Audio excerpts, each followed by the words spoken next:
Que ha habido, raza? Les saluda su amigo y abogado fiscalista Mario Reina, especialista en defensa fiscal y fundador de la mejor firma de defensa fiscal del país, Legal Enterprise Firm. Dándote la bienvenida a otra cápsula fiscal. Y el día de hoy te quiero platicar acerca de un tema de nuestros casos reales, en donde ganamos un juicio de poco más de 40 millones de pesos. Quiero platicarte cómo aconteció todo, de qué se trata el juicio, qué dijimos nosotros, qué dijo el SAT y qué resolvió el tribunal. Entonces, en primer lugar, para poder explicarte para que me puedas entender el 100% del asunto, debo explicarte que el SAT, el Servicio de Administración Tributaria, tiene una facultad en toda revisión que le hacen las empresas que se le llama determinación presuntiva. Una determinación presuntiva es una resolución que la autoridad fiscal emite durante una auditoría o revisión cuando dicha autoridad no puede, por cualquier razón, comprobar la información de las transacciones de una empresa. De hecho, su nombre lo dice, determino con base en presunciones, determinación presuntiva. O sea que la resolución que te dé la autoridad se va a encontrar fundamentada en suposiciones y los pocos o muchos datos disponibles para la autoridad fiscal. Por ejemplo, si te vas a la redacción tú del artículo 59, fracción tercera del Código Fiscal de la Federación, te vas a dar cuenta que se le faculta al SAT para determinar ingresos de forma presunta, porque este artículo expresa que para la comprobación de ingresos de los contribuyentes, la autoridad fiscal podrá asumir que todos los ingresos verificados en la cuenta bancaria del contribuyente son ingresos sobre los que se deben pagar contribuciones cuando estas erogaciones no correspondan a registros de su contabilidad que está obligado a llevar. O sea, en otras palabras, si traes, por ejemplo, 1 millón de pesos en cuenta bancaria, en depósitos, sea en una exhibición en varias, eso es X, ¿verdad? O sea, en el lapso de un año traes 1 millón de pesos que no tiene respaldo contable, o sea, no lo registraste en contabilidad, ¿qué te va a decir el SAT? Va a decir, voy a asumir que este 1 millón de pesos es ingreso sobre el cual se debe pagar impuesto. Entonces, venga, eche para acá, lo determino en un crédito fiscal. Te digo en la auditoría que como no traes información respaldo, pues para mí es un crédito fiscal y son ingresos sobre los que debes pagar contribuciones, ¿no? Eso es una determinación presuntiva de ingresos. O dicho más técnico, si los estados de cuenta bancarios muestran mayores operaciones e ingresos que los registrados en contabilidad, la autoridad fiscal o el SAT podrá tomar todos estos ingresos no registrados como si fuesen ingresos que pagan impuestos y determinará un crédito fiscal. Sin embargo, una ilegalidad que comúnmente la autoridad comete suele ser con estas determinaciones. Y veamos el ejemplo de este cliente. El SAT le efectúa a nuestro cliente una revisión y pues al finalizar la auditoría emiten un oficio donde le exigían al cliente nuestro el pago del crédito fiscal de 37.5 millones de pesos. Es decir, que un crédito fiscal derivado de que a juicio del SAT existían ingresos que no contaban con registro contable. O sea, tenía mi compadre ingreso en cuenta bancaria sin respaldo en contabilidad, por lo que el SAT, al aplicar la mecánica de determinación presuntiva, asume que todo lo encontrado en cuentas bancarias son ingresos por lo que debe pagar impuesto de la renta e impuesto al valor agregado. Obviamente más recargos, multas, actualizaciones, etcétera, etcétera, llega a finalizar con ese monto de 37.5 millones. Entonces, si ponemos atención, por ejemplo, en la auditoría, observamos que cuando la autoridad hace la revisión, observa una sumatoria de 14.5 millones de pesos. Esta sumatoria resulta tras añadir diversos montos que contaban con, entre comillas, irregularidades en la contabilidad, para posteriormente afirmar que bajo este motivo determina presuntivamente la utilidad fiscal con fundamento en el 55 fracción sexta del código, para que lo cheques. Y en otro fragmento de la auditoría, ahora la autoridad fiscal observa 1.3 millones de pesos, que ahí sí te dice que no está registrado ni soportado documentalmente, por lo que aquí aplica la presuntiva de ingresos que te decía del 59 fracción tercera del código. Espero no estarte confundiendo con tanto dicho de presuntivas, ingresos y determinaciones. Espero sí me estés siguiendo bien aquí a la letra lo que estoy diciendo.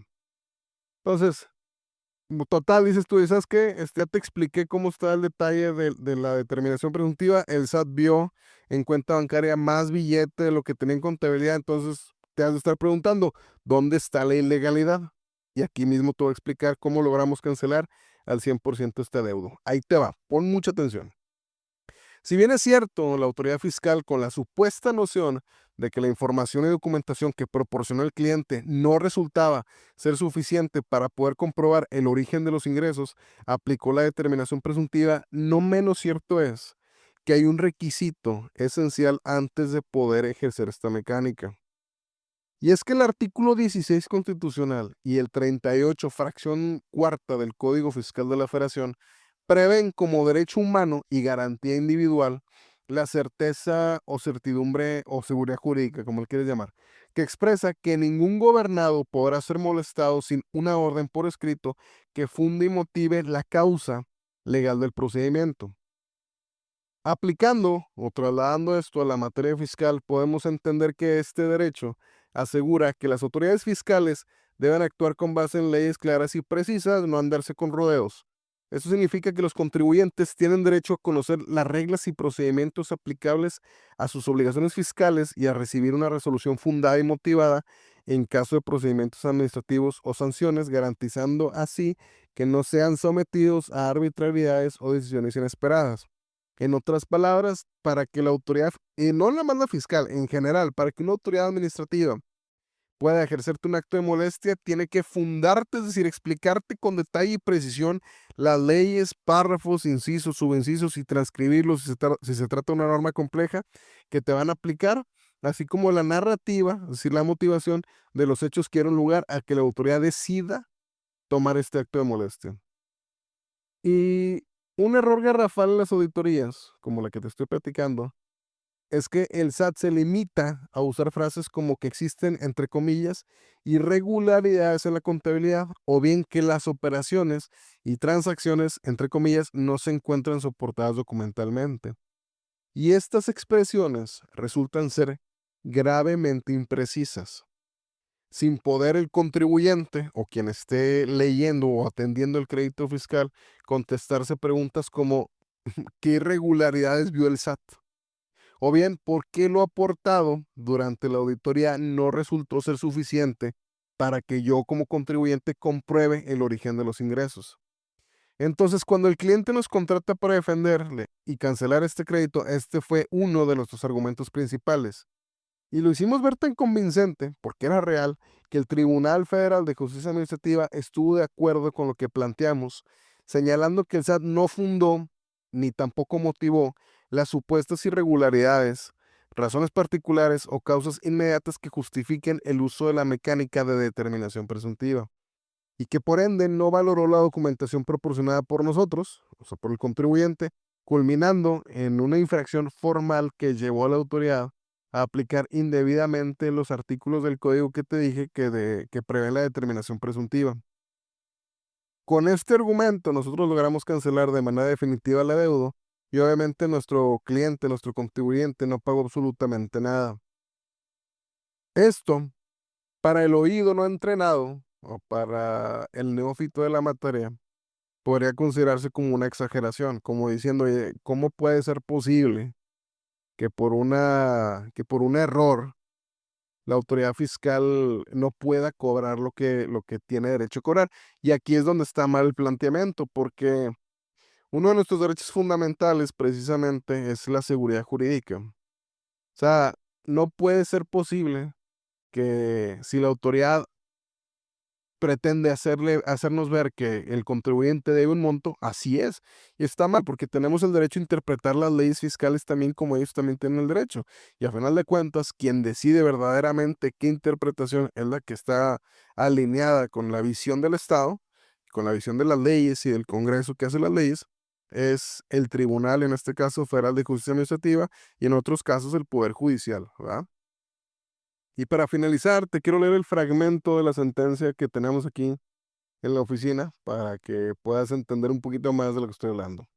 Dice el tribunal, la autoridad demandada no realizó su función fiscalizadora, consistente en el análisis de la información y documentación que incluso fue requerida por la Administración Tributaria al contribuyente actor con el objeto de determinar su situación fiscal en materia de impuesto de la renta e impuesto al valor agregado. lo que pone de manifiesto la patente violación a la garantía de fundamentación y motivación que conmina a la autoridad demandada a justificar su determinación a partir de las disposiciones legales aplicables al caso concreto, en relación con el análisis pormenorizado de las cuestiones de orden fáctico o probatorio, debiendo existir entre ellas una perfecta adecuación o subsunción de los hechos del caso a la norma aplicada. Dice, esto toda vez que la citada disposición establece que las autoridades fiscales podrán determinar presuntivamente la utilidad fiscal de los contribuyentes o el remanente distribuible a las personas que tributan conforme al título tercero de la ley del impuesto de la renta, sus ingresos y el valor de actos, actividades o activos por los que deban pagar contribuciones cuando se adviertan irregularidades en su contabilidad que imposibiliten el conocimiento de sus operaciones. Por lo tanto, esta sala considera que resultaba necesario que la Administración Fiscal analizara y valorara la documentación proporcionada por el contribuyente. Termina obviamente diciendo que era un requisito indispensable para que la autoridad pueda aplicar la determinación presuntiva, el conocer con certeza el motivo de la aplicación de esta determinación presuntiva. Espero haberlo explicado. Si les gusta mi contenido, por favor síganme en todas mis redes sociales y esténse al pendiente de este podcast de defensa fiscal de nombre Inquebrantable. Gracias por haber escuchado.